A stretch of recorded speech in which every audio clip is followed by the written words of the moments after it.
whatever you want to call it, in this failed transfer with Mr. Bullet. And despite play that belongs in the urinal, the England team reached the quarter-final. And despite this being a long shot, we can be smug if this lad is who we got. The good, the bad and the ugly at Liverpool FC.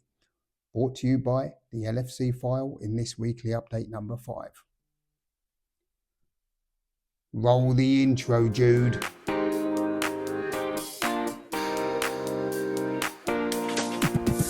Welcome back, one and all, for the latest instalment of The Good, the Bad and the Ugly at Liverpool FC podcast, brought to you by the LFC File and, of course, myself, Mr. Ben Green. So welcome, another very rainy day here, I'm afraid, and as I think it is in most of Northwest Europe. But what can you say? We're still here anyway to moan about it, so it could be worse.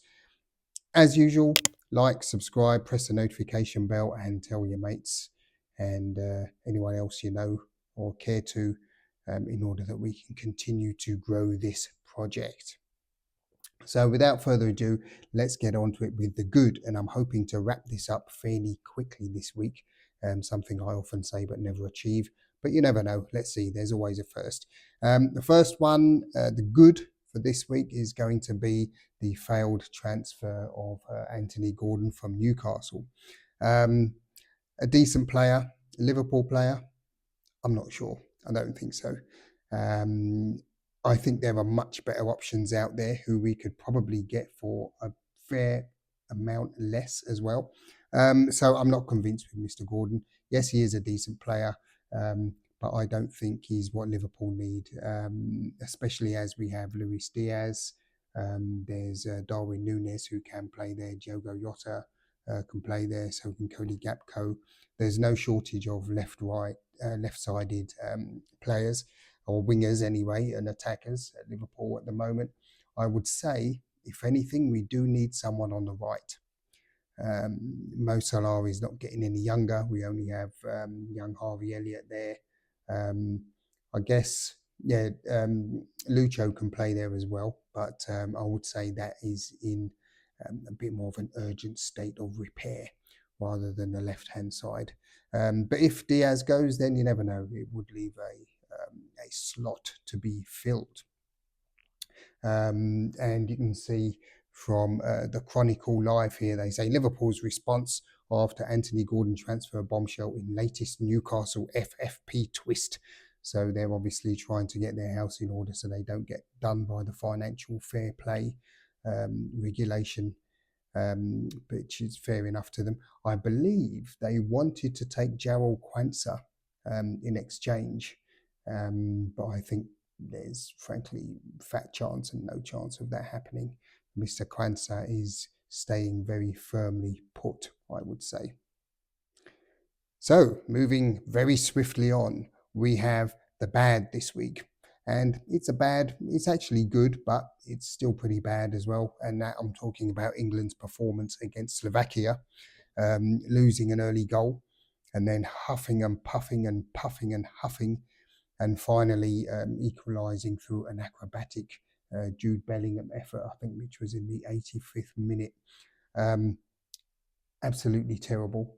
Not. I wouldn't say it's absolutely terrible, but it's not what you expect from an England side that has this amount of talent. I wouldn't put England above Spain or France by any stretch of the imagination. But I would say we're probably a better side than Germany, who seem to be playing much better at the moment. That said, tournaments are often about reaching form at the right time. So you never know. England may turn it around against who are they playing? Switzerland. Oh, that's right. Yes, this is going to be a very interesting game because Switzerland are playing as if their lives depend on every match at the moment. So this is going to be a very interesting fixture indeed, and Liverpool will, well, not Liverpool, we'll come on to that later, but definitely England will need to up their game if they expect to get any further in this tournament.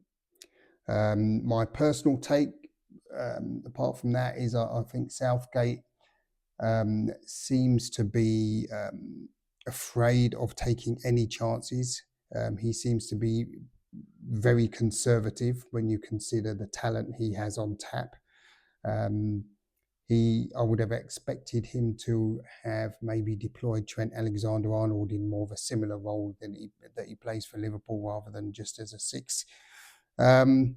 Yeah, let's see. I don't like to criticise Southgate too much because I think we can credit him with bringing the England football team firmly into the modern day.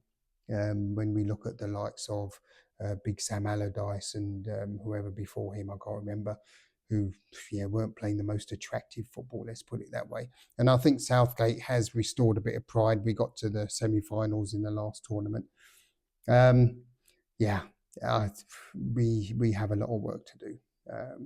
We have a lot of work to do, and I just hope that we can put in a better performance and not have to be saved as we were in this one by Harry Kane's additional time header early on, and then kind of huff and puff and just stumble over the finish line. Yes, let's see. I've got the Telegraph here. England snatch victory from jaws of defeat to reach Euro 2024 quarter-finals. Latest reaction. And most of the reaction has been fairly negative, let's face it, and quite deservedly so, I would say. But at the end of the day, they're still in the hat, so we can't complain too much. That brings us swiftly on to the Smugly. The Smugly this week is more about a bit of transfer speculation, and it's not to do with Anthony Gordon, thankfully.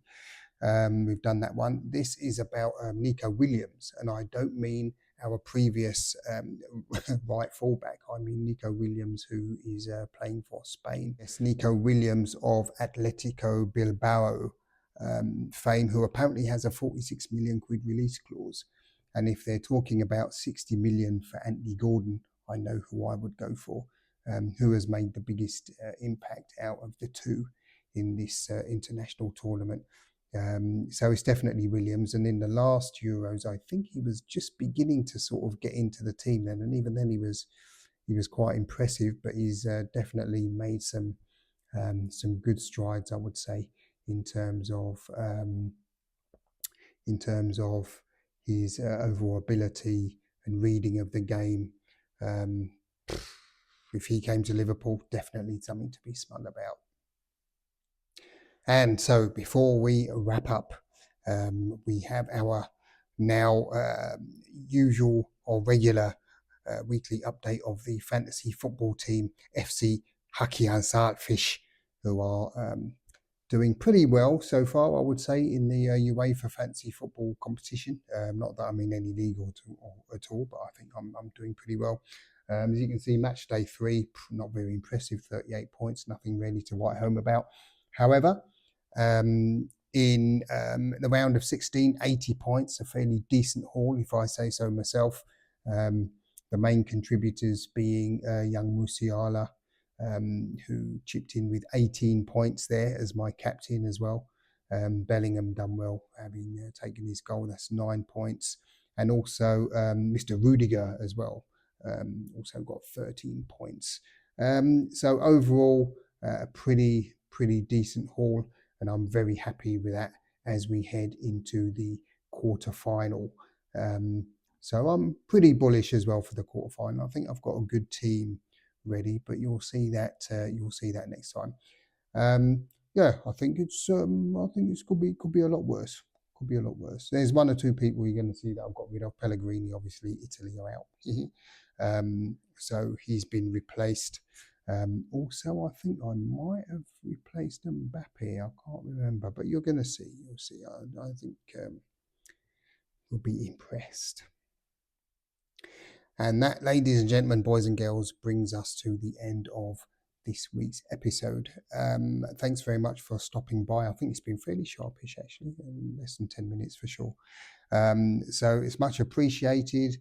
As usual, like, subscribe, press the notification bell. It's going to come up this way or that way, one of them.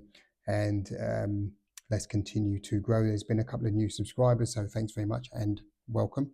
Thanks for coming along, and I'm looking forward to seeing you in the next one.